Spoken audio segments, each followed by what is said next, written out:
1839 अफगानिस्तान।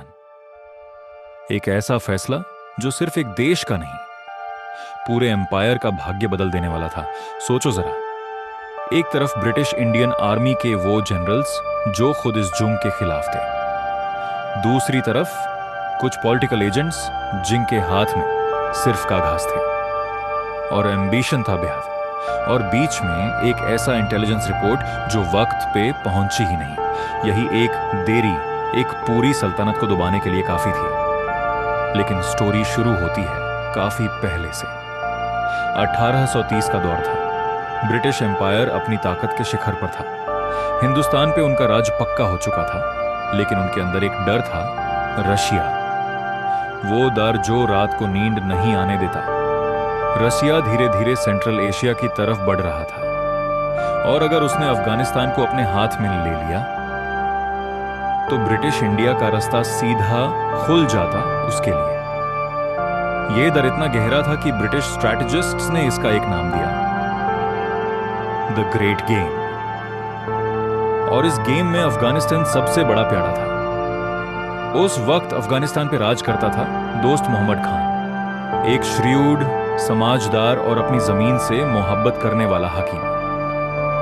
उसने ब्रिटिशर से दोस्ती का हाथ बढ़ा भी दिया था, लेकिन कलकत्ता में बैठे गवर्नर जनरल लॉर्ड ऑकलैंड को यह काफी नहीं लगा। उन्हें एक ऐसा आदमी चाहिए था अफगानिस्तान की गड्डी पर जो सिर्फ उनके इशारे पे चले, और वो आदमी था शाह शुजा, एक डिथ्रोन्ड किंग जो काफी सालों से लुधियाना में ब्रिटिश पेंशन पे जिंदा था।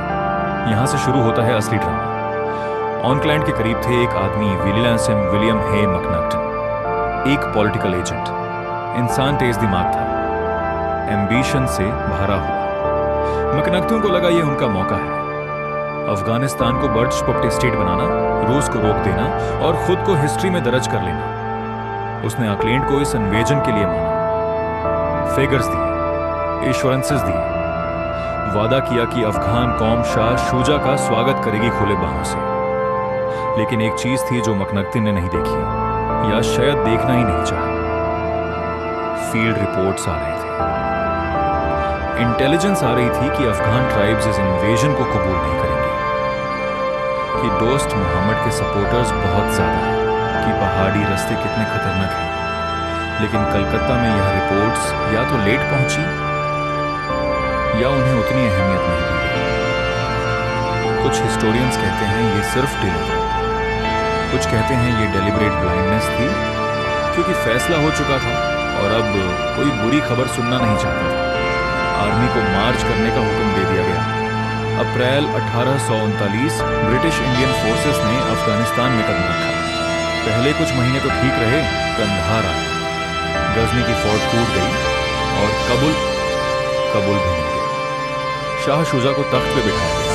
मैकनागटन को लगा उनका मिशन कामयाब हो गया, पर यह एक धोखा था, खुद अपने आप से किया हुआ धोखा।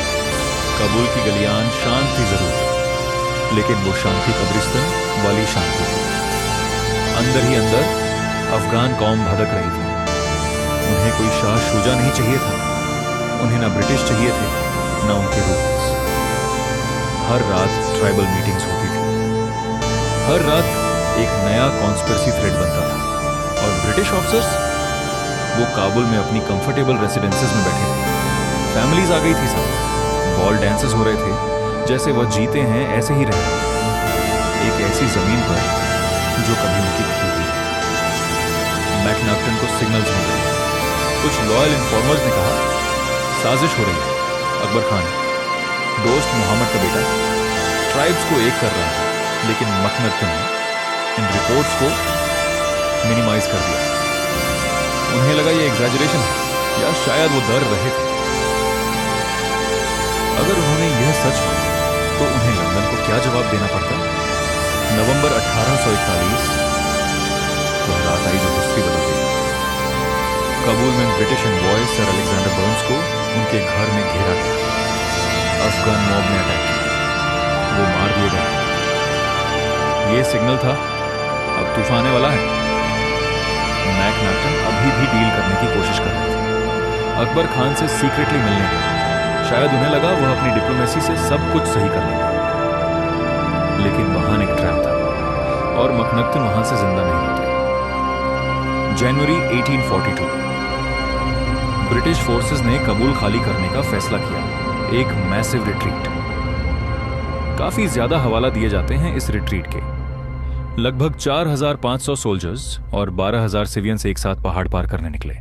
बर्फ थी, टेम्परेचर माइनस में था और अफगान वॉरियर्स हर छोटे रास्ते पर बैठे थे। वो रिट्रीट हिस्ट्री की सबसे भीषणतम रिट्रीट बन गई। एक हफ्ते के अंदर सिर्फ एक आदमी जिंदा पहुंचा जलालाबाद, सिर्फ एक। डॉक्टर विलियम ब्राइडन घायल, हारा हुआ, अपने घोड़े पर लेते लेते जब जलालाबाद की फोर्ट ने दूर से एक अकेला सवार देखा तो उन्हें लगा शायद यही पूरी आर्मी है। एक अकेला इंसान एक पूरी ब्रिटिश इंडियन आर्मी के खत्मे की कहानी लेकर। यह थी पहली एंग्लो अफगान वॉर की सच। एक फैसला जो लिया गया था एम्बिशन में, डर में। यावरी का आईसी सिस्टम में जहान इंटेलिजेंस को कन्वीनियंट होने पर ही सुना जाता था। जहान पॉलिटिकल एजेंट्स अपनी ग्लोरी के लिए जनरल्स को ओवरराइड कर रहे थे। जहान एक एम्पायर इतना कॉन्फिडेंट हो गया था अपनी ताकत में कि वो भूल गया जमीन की अपनी मेमोरी होती है और कौम कभी नहीं भुलाती कि उन्हें क्यों हारा गया था। अफगानिस्तान ने 1839 में जो सबक दिया वो आज भी उतना ही रेलेवेंट है, क्योंकि ताकत वो नहीं होती जो तुम कॉन्कर करो, ताकत वो होती है जो तुम समझो। और इस बार ब्रिटिश एम्पायर ने समझना चूज ही नहीं किया था।